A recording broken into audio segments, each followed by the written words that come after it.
The red wave breaks against the blue seawalls. Good evening, ladies and gentlemen. This is another declaration of truth from your host, Terry A. Hurlbut. The truly meaningful results from midterms 2022 have come in. The great red wave broke on a triple seawall of complacency, incompetency, maybe fraud, and definite stone-cold evil. But all that energy had to go somewhere, and it went to states to which many conservatives have already moved. These results highlight the great sortation, which will likely only move further forward. Secession fever will succeed to this, and heighten the tension between blue and red states, and even within states. Before I set the stage, I do want to shout out to the prime sponsor of this channel, which is Conservative News and Views. Link in the description. Be sure to check out the awesome CNAV Store.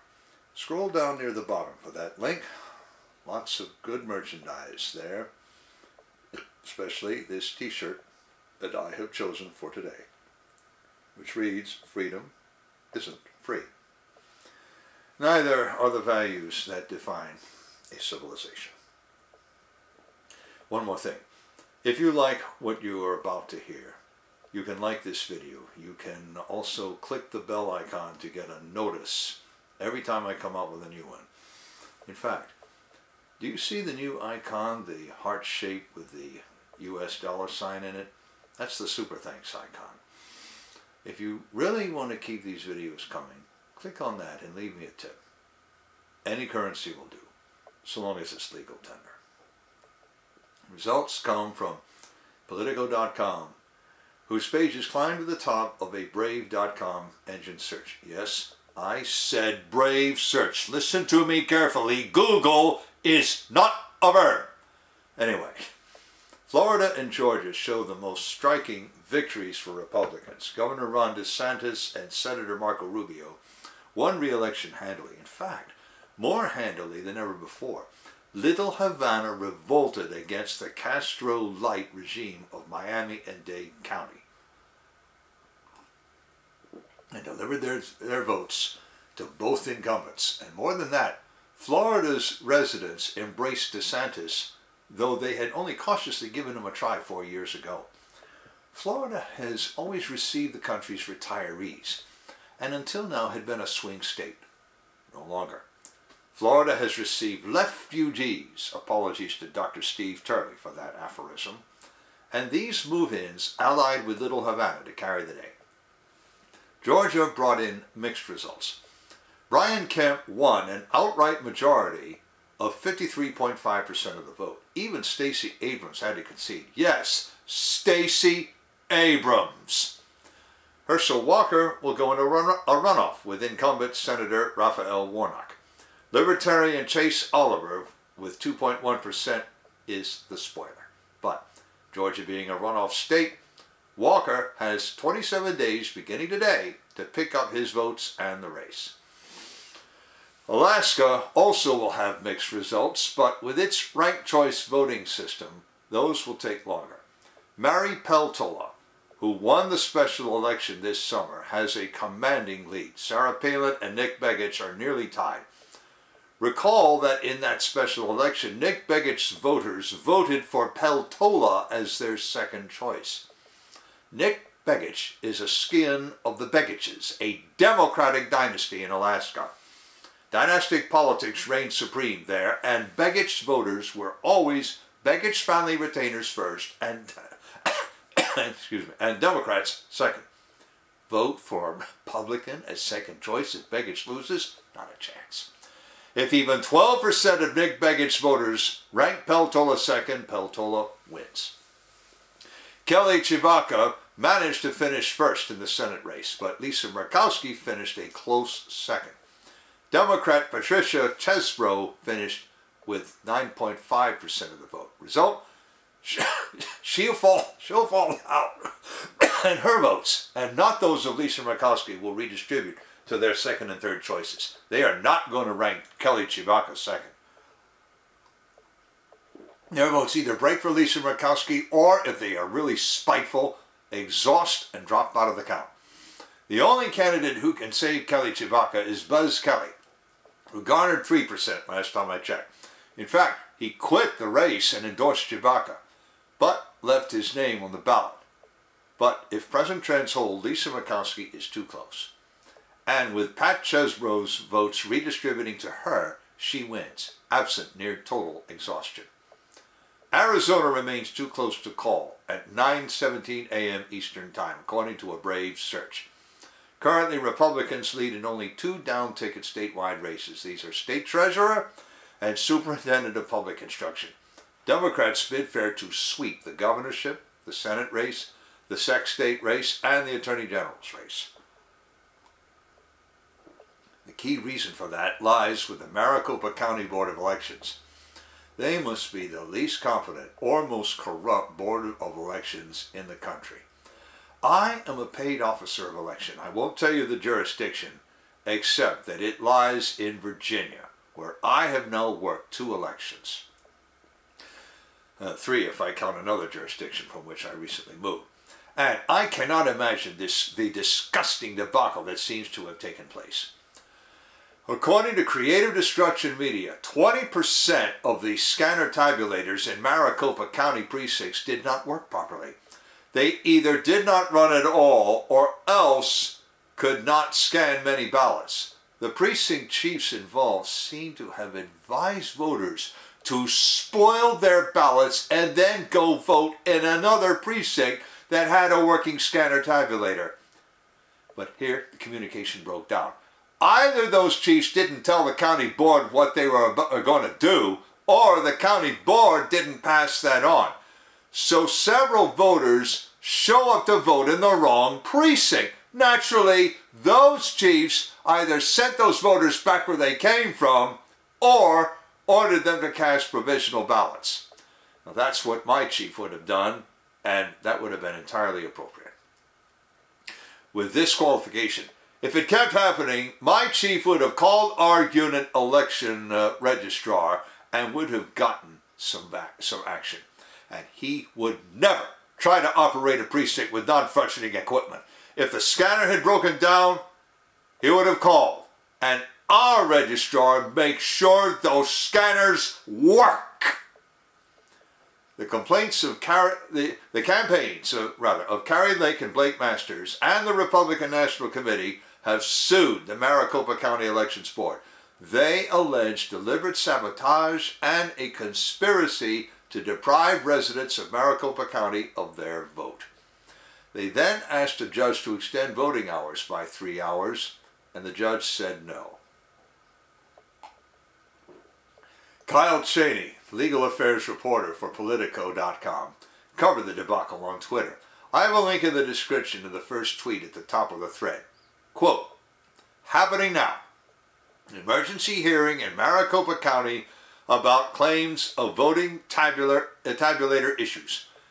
RNC seeking a 3-hour extension of voting hours. County and Kelly campaign saying the complaint is nonsense. Voting centers have been open and operational all day with limited issues. They couldn't say no, so they said limited. Close quote. Now, most of the succeeding tweets don't matter, but I have another link in the description to one that does. Quote, RNC has anecdotal evidence that some voters affected by tabulator errors were told to vote at another location. Traveled to that other location and were told that they had already voted. Close. These errors can determine the outcome of the governor's race and the Senate race. Close quote. Now, as I said, I am a paid OOE. I'll vouch that electronic poll books sometimes have hard-to-read displays. Electronic poll books became popular because they update each other at the precinct and obviate having to segregate voters alphabetically. Modern EPB systems use Bluetooth servers that do not connect to the internet. Anyway, a voter listing might show bright red with a stop sign for various reasons. Voter has already voted is only one of these. The other common error is voter in the wrong precinct. That was the problem. So unless those chiefs who sent the voters elsewhere were lying, communication broke down. And either thing is inexcusable. But I do not rely on this. I have other reasons to doubt the red wave. Democrats return to full statewide power in Pennsylvania. Georgia's never-Trumper pundit, who shall remain nameless, tartly observed, and I quote, Pennsylvanians really did decide to go with a native vegetable over a transplant in New Jersey, close quote. That vegetable is John Fetterman, whom many now expect to resign and let the new governor, Josh Shapiro, appoint Fetterman's wife to take his seat. The wife is just as radically leftist as the husband, according to Fox News.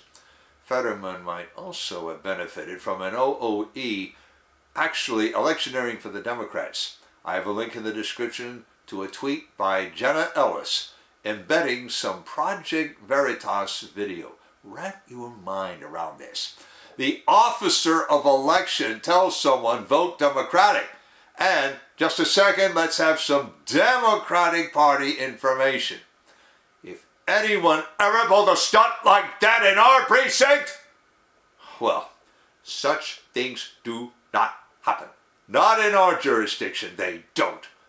And if this is the same OOE, she also preset the voting machines to vote a straight Democratic ticket by default. Now in Philadelphia, voters mark their ballots on touch screens. Not so in our precinct, where voters mark paper ballots and personally insert these into a scanner tabulator. I understand that this OOE is already assisting the Philly police in their investigation. We Love Trump expects Republicans to take control of the House with a 2-seat majority. The Senate will either have exactly the same balance of power as it has today, or it will pass to Republican control with 51 Republican seats. It all depends on Herschel Walker's runoff. So what did happen to the red wave? Well, as I said, the red wave broke on a triple seawall. The first wall is Republican complacency. Everyone, even Democrats, believe the hype about a 50-seat gain in the House of Representatives. Instead, Republicans will barely take over. When they do, they need to do as Democrats did, govern as if they had a mandate, because they do have a mandate to make our governing institutions trustworthy again. And if that does not happen, the result could be the United States in 1832 with another set of nullification crises. That, recall, ended in the war between the states. The second wall consists of instances of incompetency and or outright fraud. Now, each of these instances in itself is isolated. No one believes that a Philadelphia OOE rigging a machine to vote a straight Democratic ticket by default had anything to do with precinct chiefs in Maricopa County, Arizona, telling their own voters to try to vote in other precincts. Now, maybe these incidents do have a connection. And maybe Andrew Torba is right when he charges that the youth vote is a totally fraudulent illusion. I quote him, "One of the first things I learned as a student of political science in college is that young people don't vote. But you expect me to believe that during the midterms, which historically have much less interest than presidential election years, this happened in key swing states," unquote Andrew Torba. But even so, this is the weakest of the 3 seawalls and would not have held without the other 2. Which brings me to the third seawall. Quite simply, the souls of half the voters in our country are in a very dark place. Voters in New York State just kept in office an acting governor who asked why crime should even matter. To those voters, it didn't. Now maybe the crime perpetrators outnumber the crime victims now. And until a judge slats a felony rap on them, the perps vote and will keep on voting. Furthermore, they'll vote for the proxy thievery that we call progressive taxation. A thief really is an irregular wealth redistribution agent. That is their answer to inflation. Still, other voters not only want to go on ending pregnancies for any reason or no reason, while taking no measures to stop becoming pregnant to begin with, they are perfectly copacetic with the regime of psychological, physiological, and surgical experimentation on the country's children. Jack Posobiec sent a message on Telegram about Pennsylvania using tax monies to fund these experiments. And that's not even to mention the doping of children on the synthetic narcotic fentanyl, which is the result of lax border security. And when it comes to nuclear war, well, perhaps these voters don't care. Or they blindly assume that the conflict will stay more than half a great semicircle away. Maybe they didn't read that we have boots on the ground in Ukraine. The postmillennial tells us about American weapons inspectors in the war zone. The minute one of them gets captured, just imagine. Now, true, the red wave did find some channels, holes in the seawalls through which it broke through to limited effect. Before I describe them, I want to shout out to another sponsor who can really help you through the economic storms to come. That sponsor is oursilverlines.com. Do you feel like you're working harder for your money just to get by? You're not alone. The fluctuating economy, employment issues, and unexpected changes in life have left many families struggling over the last few years. Collecting gold and silver can help shield you against many of these challenges, but if you're like me many years ago, you don't know where or how to start. Our Silver Lines helps by connecting you with thousands of members who are learning the secrets to creating and protecting true wealth by collecting precious metals. Whether you just want to collect rare and unique coins or take advantage of the business opportunities this company provides, they can help you learn to live an exceptional life. Visit oursilverlines.com to learn how you can build a legacy for your future. Now, John Solomon tells us about the channels of the red wave. Little Havana breaking for Ron DeSantis and fellow Cubano Marco Rubio is one of them. Now, let me explain that. Marco's parents fled Cuba. Marco was born in this country, but they didn't get naturalized until he was 5 years old. Anyway, Little Havana breaking free of the leftist is one channel. Another is Ana Paulina Luna flipping a Democratic House seat, also in Florida. And furthermore, Republican Senate seats have gained some solid nationalist populist replacements. Eric Schmidt, the Attorney General of Missouri, who sued the deep state and its state actors, is one. The Missouri versus Biden suit, that was his.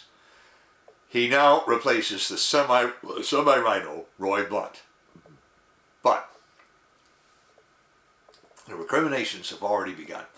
The Georgia political junkie, who again shall remain nameless, is already telling Republicans to come home to rhino-dom. And according to Nick Fuentes, Republican megadonor Ken Griffin is changing his support from Donald Trump to Ron DeSantis. Now, DeSantis is no rhino, but he and Trump already seem to be falling out. I can't figure that quite out. Neither can my sources. On the other hand, Andrew Torba is telling people something I think is much closer to the truth. Balkanize and build, he openly said on Telegram. And he goes on, quote, move to deep red states, make them Christian nationalist states, and build a literal wall around them if we have to, unquote Andrew Torba. Now, when a person talks about literal walls between states and not between countries, he's talking about civil war. After Torba used that phrase, balkanize and build, he sent a few more sober messages. First, he forecast Democratic victories, not Republican, in the years to come. Why? He cites millions and millions of illegals pouring over our border and being distributed to key swing states, and an electorate trained to believe that hundreds of thousands of mail-in ballots appearing is normal. but he also forecasts collapse of the existing system. And indeed, a system based on theft, wealth redistribution, and experimentation on children cannot last. As I said, he doubts that the great youth vote even exists, coming as it did in swing states only. Then he adds, quote, "We are the new pilgrims." That's 1620 pilgrims. "We must move to deep red states, push them further right, build and secure a future for our families." Now, as I've told you before, that has been happening already. So has a parallel marketplace and now an interstate secession movement. True, that last just became an order of magnitude more difficult. A divided or barely controlled Congress will not consent to a greater Idaho or a greater West Virginia or a new California. But without that, people will simply move away. And if you doubt that, just ask U-Haul how much trouble they're having keeping blue states in moving trucks. As of this day, Republicans have a choice. They can sue in jurisdictions where incompetency or worse has decided elections. But they can also put off their complacency, and in some cases their frankly stupid power games, like Mitch McConnell sacrificing Blake Masters so that he can hang on as minority leader, with the emphasis on leader, instead of seeing a MAGA caucus backbench him next year. In addition, even to that, they can push for a revival of civilizational values. That means contesting school and county supervisory and city council elections, where many frankly evil decisions have gone down, and suing schools that groom children for experimentation in states where they can't legislate that kind of grooming away. Now, either they do this or they see their voters move out of blue states entirely. U-Haul will soon have as much trouble keeping New York State in moving trucks as they do California. Oregon will be a different case. Maybe their rural people will scatter to Idaho, Montana, the Dakotas, Wyoming, and Nevada, and Utah. Arizona and Virginia will either flip red or see a mass exit of their own. Arizona could see a rebellion of its western region against Maricopa County. Virginia will make its choice next year. They will either flip their Senate or see renewed tension between rural counties and Virginia's most populous cities and counties. All this relocation will create a crisis as red areas take population and income away from the blue. The blue states could flip their last remaining red House seats in 2024. Republican voters who elected representatives in those districts will all have moved away. Now, they might flip a few seats from Democrat to Republican in the red states, but not enough to make up. Nor could the sortation happen at a worse time, in the middle of the decade. So, unless West Virginia fires Joe Manchin in 2024 and Virginia fires Tim Kaine, the Democrats will recapture the House and Senate in 2024. Lisa Murkowski of Alaska might turn Democratic just to cement her ties with the king-making Begich family. The Democrats will thus have outsized representation in proportion to their numbers. And facing a census deadline, they will pass laws to codify voluntary termination of pregnancy on demand, confiscation of firearms, and the child experimentation they call gender-affirming care. The red states, with their rock-solid majorities and like-minded governors, will move to nullify such laws.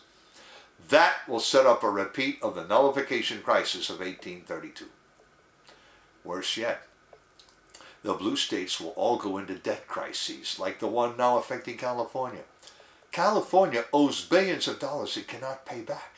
States of emergency won't fool the bankers for much longer.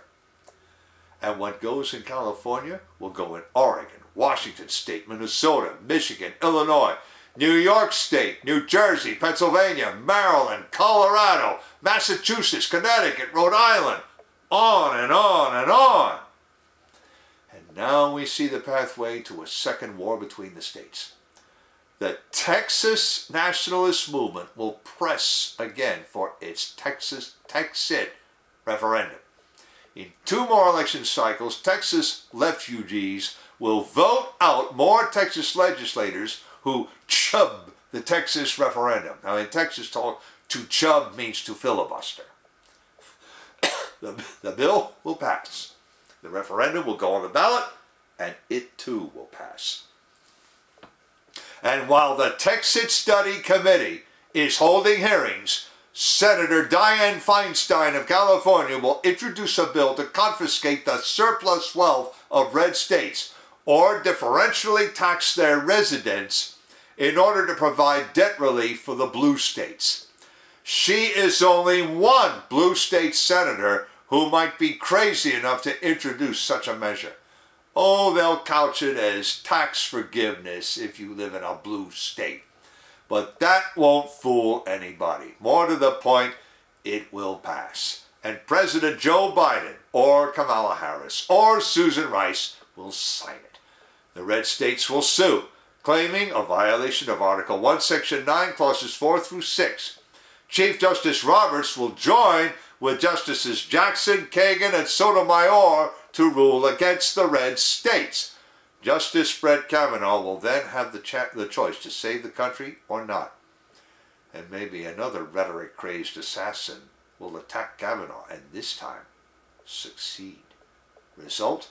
A tie. And no injunction against this tax.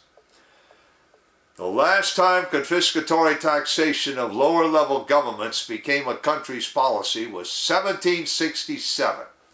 A repeat of that would push every other red state to send deputations to Texas. Secede and we will join you, they would say.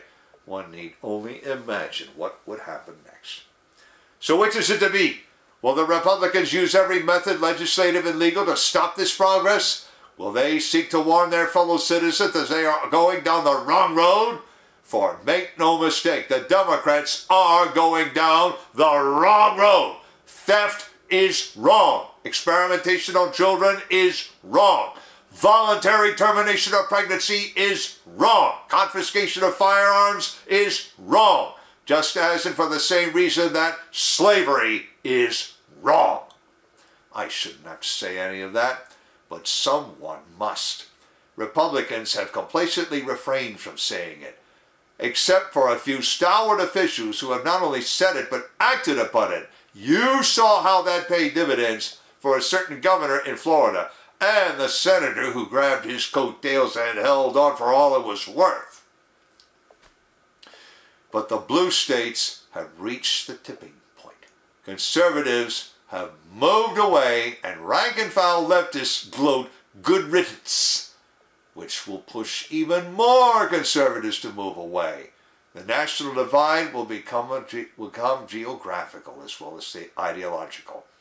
And if Republicans don't get their act together, it could get worse.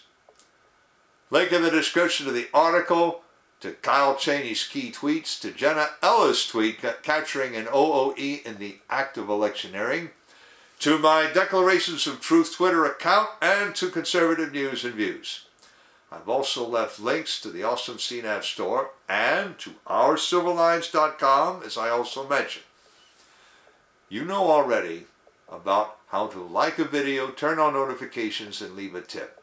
On the end screen, I'm going to leave a subscribe link to my channel and links to videos I've already done on the Great Sortation, Alaska's ranked choice voting system, and yesterday's videos.